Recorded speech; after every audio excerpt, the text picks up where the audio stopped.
জাতীয় কার্যক্রমে এবং কার্যক্রমের শুরু থেকে নিয়মতান্ত্রিকভাবে সবগুলা অংশে আমরা অংশগ্রহণ করেছি, আমাদের বক্তব্য রেখেছি।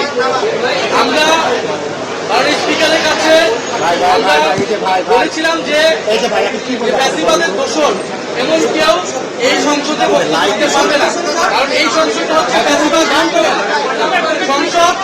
হাজারো মানুষের রক্তের উপর দিয়ে, আত্মত্যাগের মধ্যে দিয়ে এইখানে আমরা এই সংসদ পেয়েছি। সরকারি দল বলেন, বিরোধী দল বলেন, যারা এখানে নির্বাচিত হয়েছে তারা নির্বাচিত হতে পেরেছেন জুলাই গণঅভ্যুত্থানের আত্মত্যাগের মাধ্যমে এবং ফ্যাসিবাদকে বিতাড়িত করার মাধ্যমে।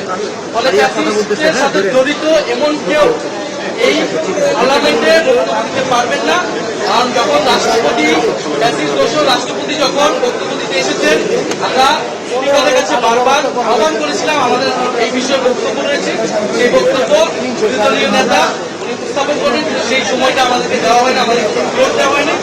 এর প্রতিবাদ স্বরূপ আমরা আমাদের প্রতিবাদ জানিয়ে সেখান থেকে ওয়াকআউট করেছি। এই বিষয়ে এখন বিস্তারিত বক্তব্য দিবেন আমাদের জাতীয় সংসদের বিরোধী দলীয় নেতা এবং জামাত ইসলামের সম্মানিত আমির।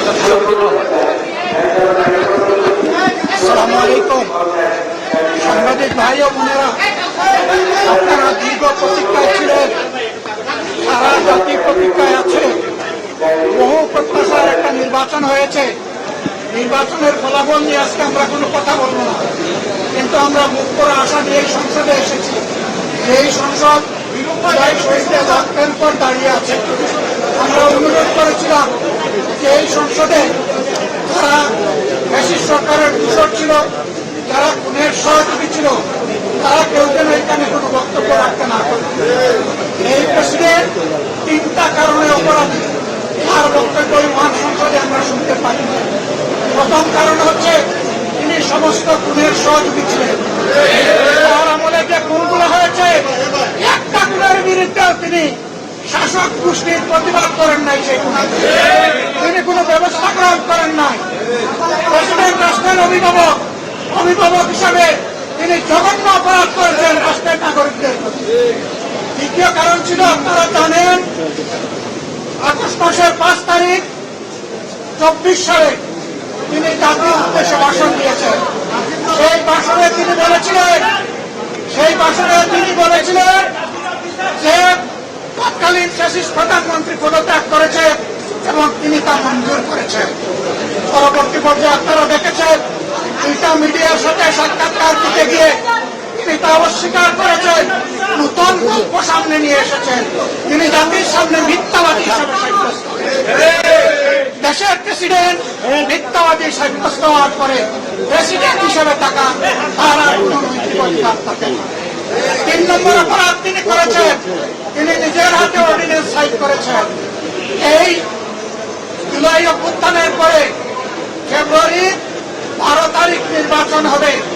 নির্বাচনের পরে যারা নির্বাচিত হবে তারা 2টা ক্যাপাসিটিতে নির্বাচিত হবে। তারা সংস্কার পরিষদের সদস্য হিসাবে নির্বাচিত হবে এবং তারা একই সাথে সংসদ সদস্য হিসাবে নির্বাচিত হবে। একই দিনে উভয় শপথ একই ব্যক্তি পড়াবে। অত্যন্ত দুঃখের বিষয়, সেই শপথ দুটো আমরা নিলেও সরকারি দল নেই। তার প্রথম দায়িত্ব ছিল গেজেট প্রকাশের 20 দিনের ভিতরে সংস্কার পরিষদের অধিবেশন ডাকা। তিনি সেই অধিবেশন ডাকেন না। গণভোটে আর পক্ষে ভোট দিয়েছে 70 ভাগ মানুষ। তিনি 70 ভাগ জনগণকে, দেশবাসীকে অপমান করেছেন। এখানেও তিনি অপরাধ করেছেন।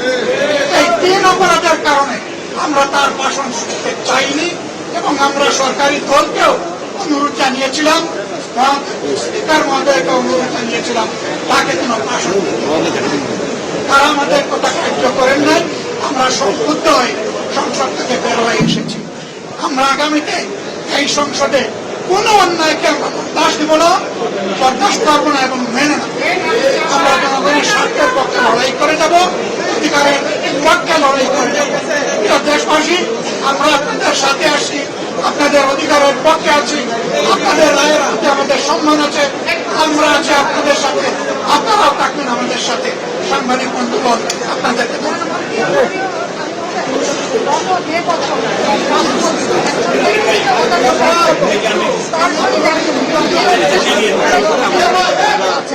সেই ব্যাপারে তো আপনারা কোনো বক্তব্য আমরা মূল জায়গায় ধরে ধরে একটা একটা করে আমরা কি বৈধতা বহু আগে আসে আবার তাকান কে